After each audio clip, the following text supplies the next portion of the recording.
Olá, queridos irmãos, paz e graça da parte de Deus vos sejam multiplicadas. Estamos falando sobre sinais nos céus.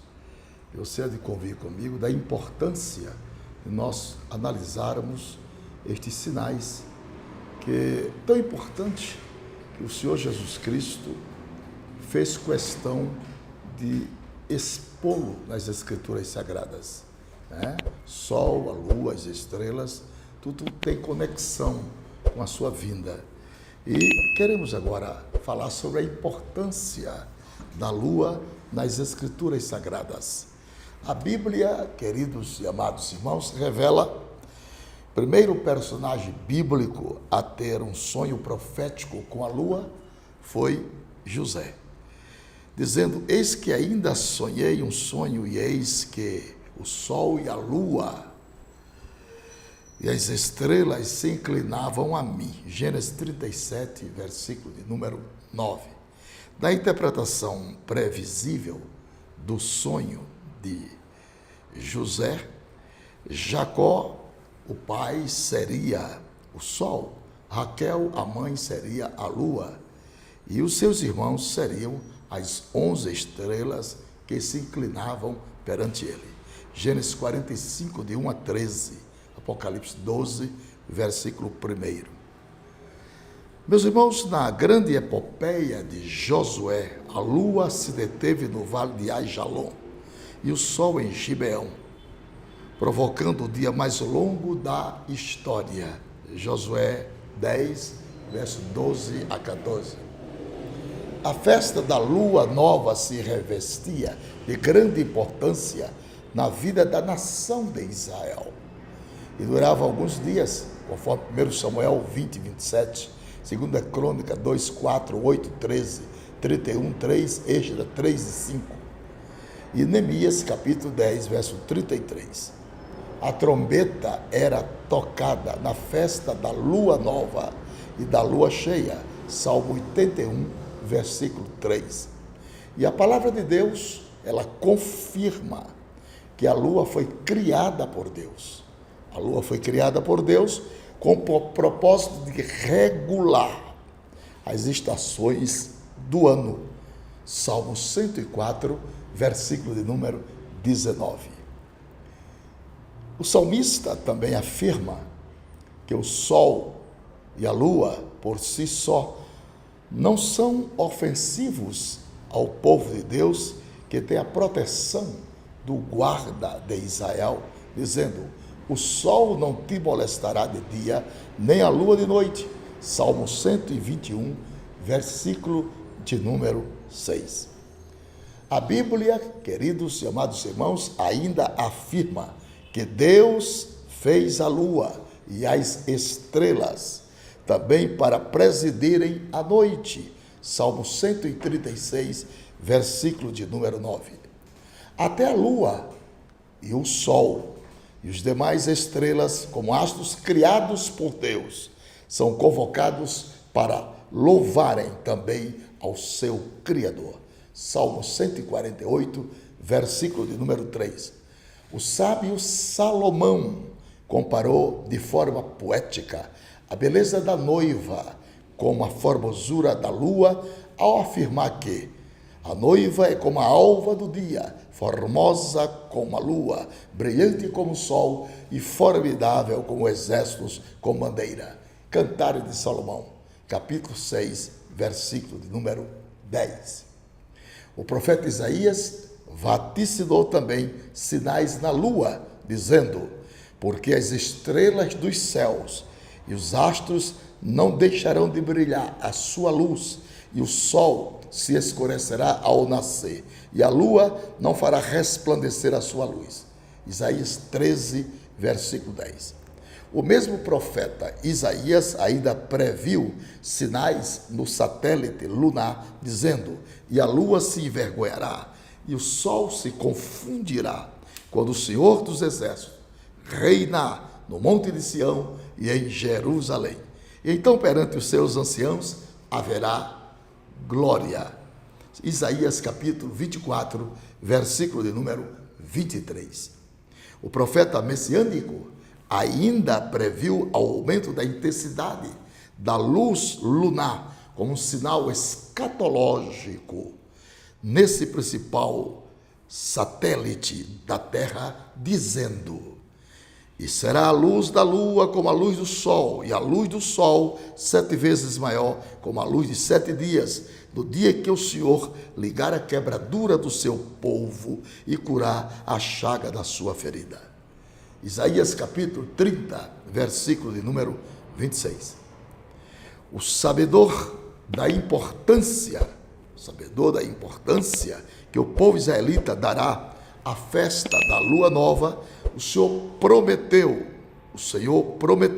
no seu reinado milenar aproveitar a festa da lua nova como uma ocasião propícia para todas as nações se dirigirem para Jerusalém para o adorarem, dizendo: e será que desde uma festa da lua nova até a outra, desde um sábado até o outro, virá toda a carne a adorar perante mim, diz o Senhor. Isaías capítulo 66 e versículo de número 20. Louvado seja o nome do Senhor. Se você está gostando dos nossos vídeos, por favor, deixe seus comentários abaixo do vídeo. Por favor, adentre ao nosso canal, receba as bênçãos de Deus. Deus certamente se agradará do seu propósito. A lua, ao lado do sol e das estrelas, terá um papel importante no cenário profético. Glória ao Senhor. Quando o próprio Senhor Jesus Cristo previu isso em seu sermão escatológico, repetido por 3 evangelistas, Marcos, Mateus, Lucas, conforme está escrito destes os versículos que eu vou lhe dar agora, Mateus 24, 29 e 30, Marcos 13, 24 a 26 e Lucas 21, 25 a 27. Cabe a nós, os cristãos, estarem cada vez mais atentos e vigilantes aos sinais proféticos que antecederão a vinda do Senhor Jesus Cristo, os quais se manifestarão primeiro nos astros que se encontram nas órbitas celestes, porque na terra nada acontecerá sem que primeiro venha do alto, o que por Deus foi determinado para o final dos tempos. Amós capítulo 3 e versículo de número 7. Vemos mais uma reflexão escatológica a respeito da lua. A lua possui várias fases e estas mudanças constantes já fazem parte dos sinais visíveis e naturais que acontecem com este astro. As fases da lua são modificações apresentadas pela iluminação da luz solar. Quando a lua se posiciona entre o sol e a terra, sua parte iluminada não pode ser vista da terra. Então temos a lua nova. É o conjunto sol, lua, terra. Uma semana após a lua nova, temos a fase quarto crescente, quando apenas a metade da face iluminada da lua é visível na terra. Os 3 astros estão em quadratura. Você entende o que é isso? Glória a Deus. Eles estão unificados, eles estão em sintonias um com o outro e formam um verdadeiro ângulo reto, tendo a terra no seu vértice. Mas outra semana temos a lua cheia, que apresenta sua fase iluminada, voltando totalmente para a terra. É a oposição sol, terra, lua. Novamente após 7 dias, a lua se posiciona em quadratura e temos a fase quarto minguante, com apenas metade da face iluminada visível da terra. Após outros 7 dias, a lua volta a ficar em conjunção e temos a lua nova, completando a revolução sinódica. A lua apresenta sempre a mesma face, voltada para a terra, pois efetua em 27 dias, 7 horas e 43 minutos, os movimentos de rotação em torno do seu próprio eixo e de translação em torno da Terra.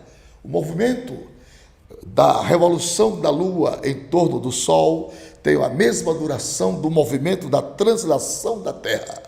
O profeta Joel previu um grande sinal escatológico na Lua, conhecido como a Lua de sangue, dizendo: o Sol se converterá em trevas e a Lua em sangue, antes que venha o grande e terrível dia do Senhor. Joel capítulo 2, verso 31. O apóstolo Pedro citou a mesma profecia de Joel, em que a lua se converterá em sangue antes do grande e terrível dia do Senhor, dizendo: o sol se converterá em trevas e a lua em sangue antes de chegar o grande e glorioso dia do Senhor. Atos 2, versículo de número 20. A própria ciência reconhece um fenômeno conhecido como tetrade, que são as 4 luas de sangue, ocorridas em alguns períodos da história, quando acontece 4 eclipses total da lua, dando a ela uma cor avermelhada, parecida com sangue. A ocorrência dessas 4 luas de sangue em anos sucessivos é um fato raro na história. Aconteceu em 1492, o último ano da Inquisição Espanhola, quando os judeus foram expulsos da Espanha em 1949 e 1950, logo depois de Israel ter sido restaurado à sua terra, e de novo em 1967 e 1968, depois da famosa Guerra dos 6 Dias. Quando Israel reconquistou Jerusalém Oriental e ocorreu recentemente em 2014 e 2015, coincidentemente nas datas das festas judaicas que ocorrem nos meses de abril e outubro. Segundo estudiosos desses fenômenos, o eclipse lunar tem fascinado a cultura em todos os planetas, inspirando mitos e lendas, e muitos dos quais retratam o evento como um presságio. Isso não é surpresa, visto que qualquer coisa que interrompe os ritmos regulares do Sol e da Lua tem forte impacto sobre a vida do planeta Terra. O termo lua de sangue foi popularizado em 2013, após o lançamento do livro 4 Luas de Sangue, do pastor John Hagee. Ele promoveu a crença apocalíptica, conhecida como profecia de lua de sangue, destacando uma sequência lunar de 4 eclipses totais que ocorreu em 2014 a 2015.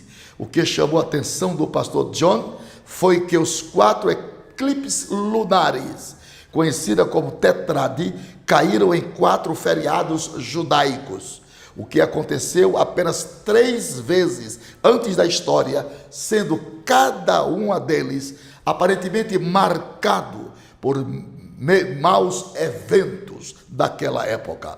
E, na minha opinião, não devemos pensar que estas luas de sangue sejam de forma literal a lua de sangue, prevista pelo profeta Joel, capítulo 2, e verso 31, e pelo apóstolo João, no Apocalipse, capítulo 6, e versículo de número 12, cujos eventos terão desdobradamente profético, muito mais intenso do que os fenômenos já ocorridos das luas de sangue através da história. Entretanto, não deixa de ser um grande sinal escatológico dentro das Escrituras Sagradas, provando assim e aprovando a eminente volta do Filho do Homem. Estejamos atentos com a eclodência destes sinais, gravitados nas Escrituras Sagradas, pois a qualquer momento Jesus Cristo romperá as nuvens dos céus para arrebatar a sua querida igreja. Estejamos atentos, pois ele virá como ladrão de noite.